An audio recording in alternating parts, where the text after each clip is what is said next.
ये आसछन खबर न दे फरमाइश ब्रेड सैंडविच भाग्य को घर सब जिनस अवेलेबल थी आपड़ चाहिए जेकोसी जिनस भी स्किप करेंगे। तो इनग्रीडिएंट्स है ये जिनस तेल में कौन कली कैबेज पत्ता को मझे टे स्टाइल मारे फिलिंग देवाई सेकिदेली तापर एमती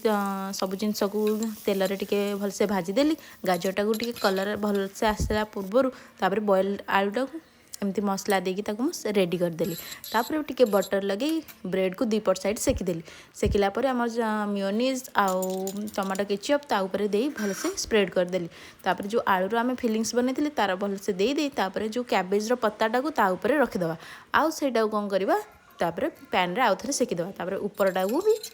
ब्रेड देदेवा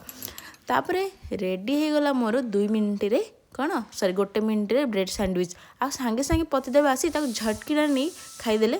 आउ टेस्ट करी मत कहते एक्चुअली बहुत टेस्टी होती मत भी टे देले आने देखिपे लास्ट किचन हालत कौन।